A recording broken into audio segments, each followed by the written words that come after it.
À chaque pleine lune, quelque chose en moi change. C'est comme si mes pensées n'étaient plus les miennes. Comme si mes instincts prenaient le dessus. Et le plus effrayant, c'est que je ne suis pas seul. Depuis des siècles, la pleine lune fascine, inquiète et intrigue. On l'accuse de rendre les hommes fous, de faire hurler les loups et d'ouvrir les portes d'un monde caché aux yeux du commun des mortels.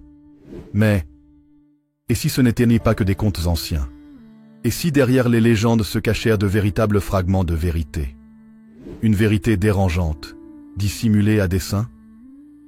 Ce que vous allez entendre ici dépasse le simple mythe du loup-garou. Ce n'est pas une histoire de crocs et de poils, mais une plongée dans les profondeurs de la nature humaine, de la science oubliée et des secrets occultes que certaines sociétés tentent de taire depuis la nuit des temps. Aujourd'hui, je vais vous dévoiler ce qu'on ne vous a jamais dit sur la pleine lune et les loups-garous. Rituels interdits, expérimentations secrètes, manipulations génétiques, transmissions héréditaires. Vous allez comprendre pourquoi certaines lignées sont redoutées et pourquoi, dans certaines cultures, les nuits de pleine lune sont synonymes d'isolement forcé. Installez-vous confortablement, ouvrez vos sens et préparez-vous à découvrir l'un des récits les plus troublants jamais racontés. Si ce sujet vous passionne autant que moi, n'oubliez pas de liker cette vidéo, de vous abonner à la chaîne et d'activer la cloche pour ne manquer aucune des révélations à venir. Parce que croyez-moi, ce n'est que le début. Il y a bien longtemps, avant que les religions modernes ne prennent racine, bien avant même l'écriture telle que nous la connaissons, des récits circulaient parmi les tribus, dans des murmures chuchotés autour des feux sacrés. Des histoires de métamorphose, d'hommes devenant bêtes, pas pour jouer, pas pour effrayer, mais parce que c'était réel. À cette époque, les frontières entre le monde physique et le monde spirituel étaient floues. L'homme ne se croyait pas supérieur à la nature. Il s'y mêlait. Il en faisait partie. Certaines tribus affirmaient qu'à certaines nuits, notamment lors de la pleine lune, les étoiles elles-mêmes semblaient s'aligner pour réveiller une force enfouie dans le sang de certains élus. Ceux qu'on appelait les enfants de la bête. Ces hommes et femmes, souvent ostracisés, portaient en eux une malédiction qui, en réalité, n'en était pas toujours une. On disait qu'ils étaient les derniers gardiens d'un équilibre ancestral, capables de canaliser la puissance des animaux pour défendre la terre-mère. Mais les siècles sont passés, et ce qui était révéré a été ensuite craint, puis diabolisé. La plus ancienne mention d'un homme transformé en loup se trouve chez Ovide, dans ses Métamorphoses. Il raconte l'histoire de Lycaon, roi d'Arcadie, qui osa défier les dieux en leur servant un festin de chair humaine pour tester leur omniscience. Offensé, Zeus le punit en le transformant en loup. Ainsi serait né le terme lycanthrope, l'homme-loup. Mais si cette histoire semble mythologique, elle cache un fait plus profond. Les Grecs anciens croyaient en la possibilité de transformation physique sous l'influence divine ou cosmique. Selon certains chercheurs comme Daniel Ogden, professeur de mythologie grecque, les récits de lycanthropie étaient peut-être des métaphores codées de cultes secrets, où l'homme devenait bête, non seulement symboliquement, mais aussi psychologiquement, voire physiquement. Au fil des siècles, en Europe, les forêts ont abrité plus que des animaux sauvages. Des témoignages épars, collectés par des chroniqueurs entre le XIIIe et le XVIe siècle, parlent de cercles nocturnes, de cérémonies sous la pleine lune, de hurlements inhumains perçus dans les montagnes. Dans les Carpates, certaines familles se transmettaient un savoir ancestral, celui de l'appel du loup. On y pratiquait des rituels païens lors des pleines lunes pour fusionner avec l'esprit du prédateur. Ce que beaucoup prenaient pour des hallucinations ou des danses païennes masquées seraient en réalité, selon certains anthropologues, des pratiques chamaniques visant à induire un état de conscience altéré dans lequel les pratiquants adoptaient les comportements, les instincts et parfois même la férocité des loups. Un rapport du Vatican de 1443 retrouvé dans les archives de Lucques évoque la condamnation à mort d'un moine nommé Benedetto d'Arles, accusé d'avoir enseigné aux jeunes novices l'art de l'entre-deux-mondes et de leur faire hurler à la lune comme des chiens possédés. Officiellement, il fut qualifié d'hérétique. Officieusement, le monastère était encerclé de pièges à loups pendant plusieurs mois. On accuse souvent la pleine lune d'exacerber la folie. Mais y a-t-il une base scientifique derrière tout cela? Le docteur Christian Kajochen, de l'université de Bâle, a mené une étude qui prouve que même dans des chambres obscures, des sujets exposés à la pleine lune avaient un sommeil plus agité, une baisse de la mélatonine et des cycles de rêve plus intenses. Le corps humain, malgré l'absence de lumière directe, ressent la pleine lune. Ce que la science commence à peine à découvrir, les anciens le savaient déjà. La lune agit sur le corps comme elle agit sur les marées. Et si elle pouvait influencer les fluides, alors elle pouvait aussi influencer le sang. Certaines théories avancent que des lignées génétiques rares, porteurs d'anomalies biologiques spécifiques, pourraient réagir à ces pics lunaires. Une mutation du gène GPR56, impliqué dans la régulation de l'agressivité et de la morphologie musculaire, pourrait être une piste. L'un des plus célèbres est Peter Stump, le loup-garou de Bedburg, jugé et exécuté en 1589 en Allemagne. On l'accusa d'avoir fait un pacte avec le diable, de s'être transformé en bête pour tuer et dévorer femmes et enfants. Il avoua, sous torture, avoir possédé une ceinture magique qui le transformait à volonté. Mais ce détail est troublant. Plusieurs autres procès de la même époque mentionnent aussi des ceintures, des peaux ou des anneaux rituels. L'objet rituel, loin d'être une simple légende, revient comme élément récurrent d'un culte caché, héritage peut-être d'une tradition druidique plus ancienne encore. Les récits populaires décrivent souvent la morsure d'un loup-garou comme moyen de transmission. Mais dans les traditions anciennes, ce pouvoir était héréditaire, transmis par le sang. Dans certaines familles de Galice, de Bavière ou du Caucase, les enfants nés lors d'une pleine lune, d'un 7e fils ou de l'union consanguine portaient un signe, une tache poilue sur l'épaule ou dans le dos. Cela devait être isolé lors des nuits lunaires. Pas par peur, mais par respect du pacte ancien. Ce que nous appelons aujourd'hui loup-garou n'est peut-être qu'une version déformée d'un ancien rôle sacré. Dans les traditions sibériennes, nord-américaines et africaines, le chaman se transforme en animal non pas pour tuer, mais pour protéger son peuple, entrer dans l'autre monde et dialoguer avec les esprits. Le loup n'était pas une bête féroce, mais un guide entre les mondes. Ce que les églises et les tribunaux de l'Inquisition ont nommé satanique n'était peut-être que l'écho affaibli d'un savoir trop ancien, trop puissant et trop dérangeant pour être toléré. Ce que nous avons exploré n'est que la surface d'un abîme bien plus profond. Les racines du mythe du loup-garou ne sont ni simples ni isolées. Elles traversent les continents, les âges, les langues, et elles portent toutes un point commun, la transformation, sous l'effet de la lune, en quelque chose de plus grand, de plus fort, de plus primitif. Ce n'est pas une coïncidence si, pendant les périodes les plus sombres de l'histoire humaine, des rumeurs persistantes évoquent des expériences sur la transformation humaine.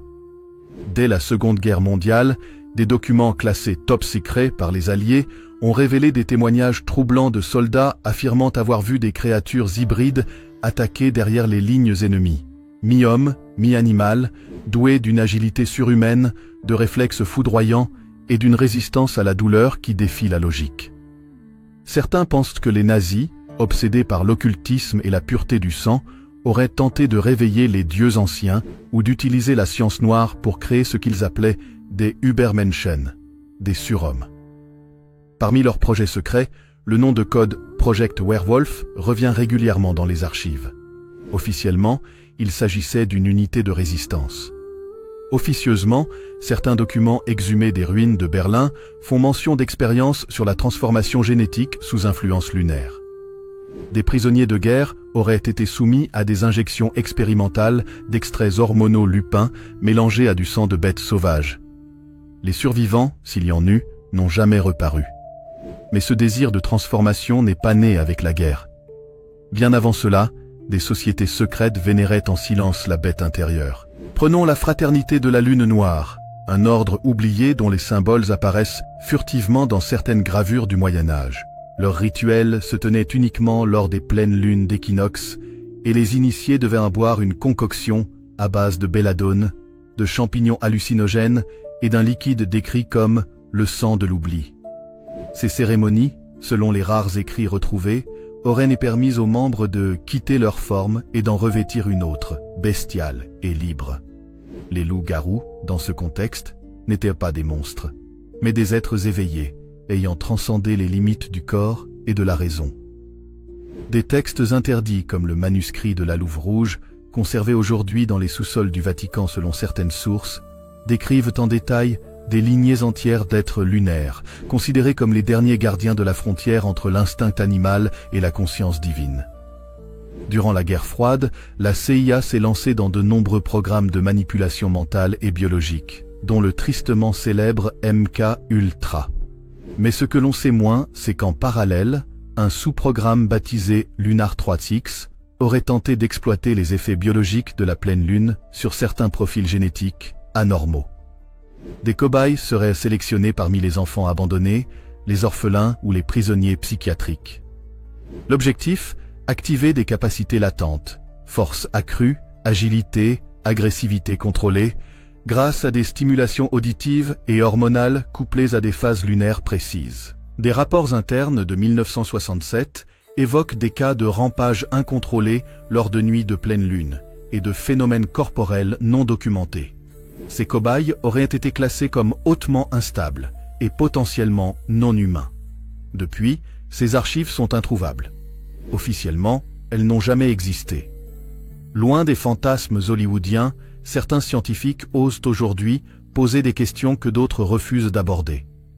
Et si le mythe du loup-garou était fondé sur une réalité biologique extrême mais plausible? Le docteur Fernando Roelke, généticien marginalisé, a émis l'hypothèse d'un polymorphisme génétique rare, activé par la lumière lunaire à travers la glande pinéale. Cette glande, aussi appelée troisième œil, capte en effet des ondes lumineuses très subtiles, même à travers le crâne humain. Des expériences récentes démontrent que certains profils neurobiologiques pourraient développer des réponses musculaires et hormonales explosives sous certaines phases lunaires. Des tests menés au Canada sur des patients souffrant de désordres circadiens extrêmes ont montré des réactions proches de la frénésie lors des pleines lunes. Crises de rage, poussées d'adrénaline, hallucinations de transformation. Certains en sont sortis avec des griffures, qu'ils s'étaient eux-mêmes infligées. Dans un petit village des Carpates, en Roumanie, une vieille femme nommée Elena Witt raconte une histoire qu'elle n'a jamais pu oublier. En 1974, alors qu'elle n'avait que 12 ans, elle a vu son oncle se courber au sol lors d'une pleine lune. Il a poussé un hurlement si inhumain que les chiens du village se sont mis à fuir. Son corps s'est contracté. Ses mains semblaient se briser sous une force invisible. En moins de 2 minutes, il n'était plus lui-même. Elle raconte. Ses yeux, ce n'étaient plus ceux de mon oncle. C'étaient des yeux de bête, pas comme un déguisement. C'était lui, mais plus lui. Plusieurs voisins ont confirmé l'avoir vu fuir dans la forêt. Il n'est jamais revenu. Pourquoi de tels phénomènes n'ont-ils jamais fait l'objet d'une étude ouverte? Pourquoi les archives sont-elles systématiquement détruites, les témoins disqualifiés ou moqués? Une piste évoque un pacte silencieux entre certains gouvernements et ordres religieux. Depuis le Moyen Âge, des groupes comme l'Inquisition, puis le clergé noir, auraient entrepris d'éradiquer ou de faire taire les lignées porteuses de ces dons.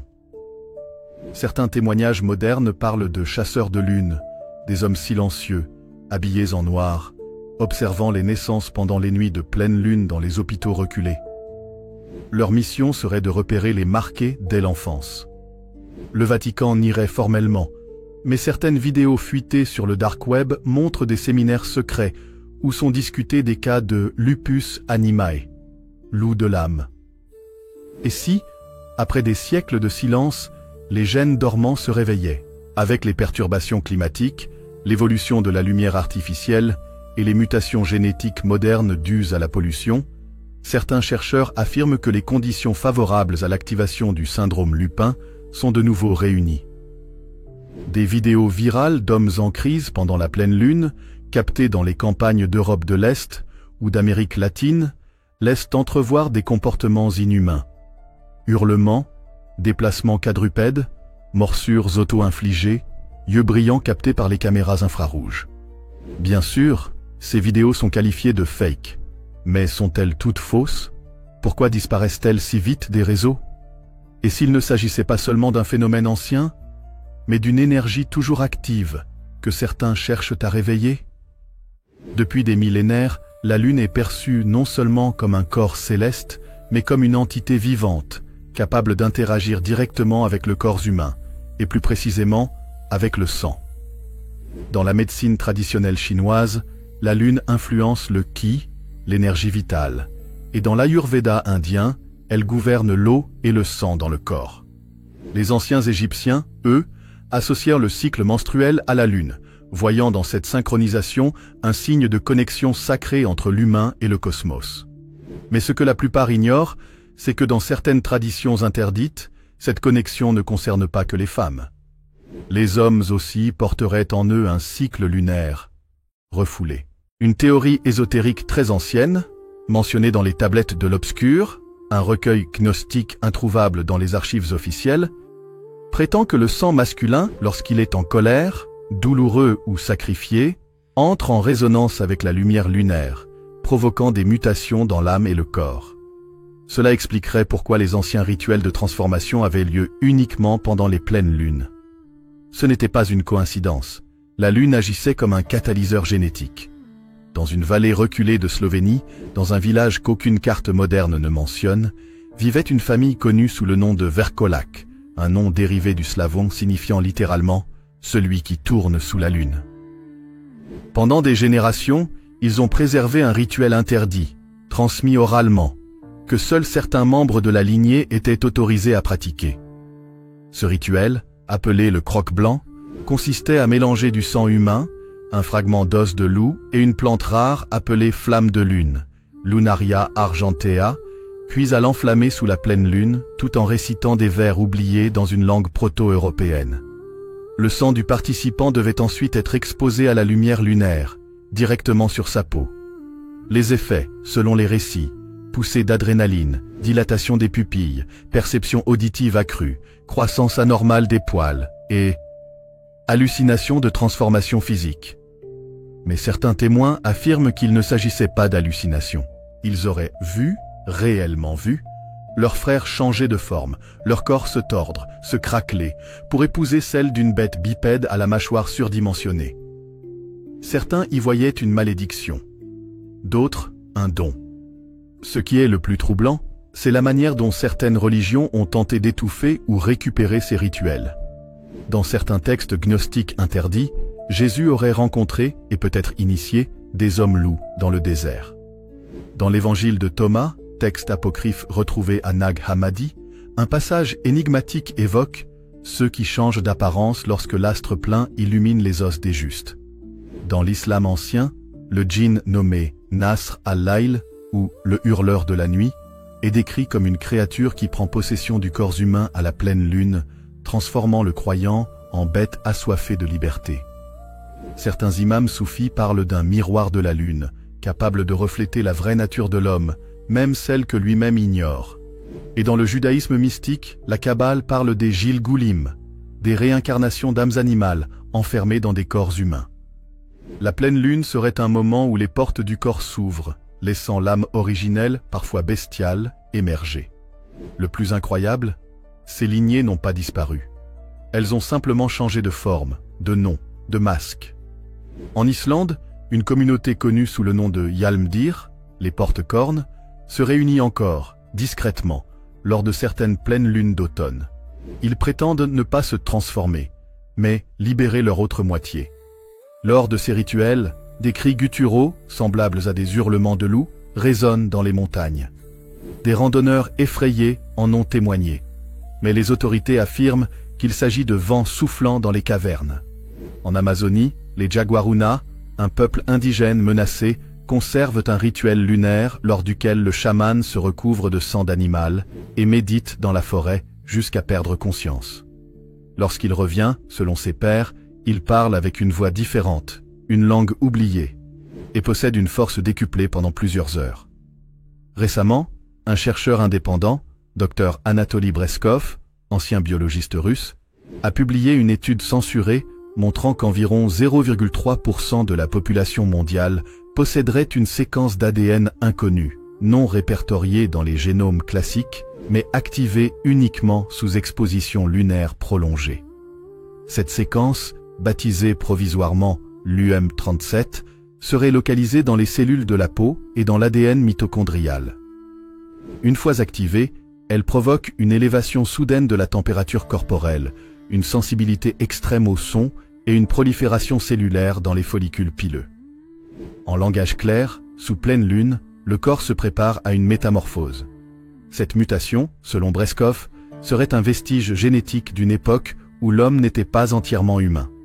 Des textes interdits, comme le Codex Lupinus, retrouvé dans une crypte en Italie du Sud, décrivent un pacte scellé entre l'homme et l'esprit de la Lune.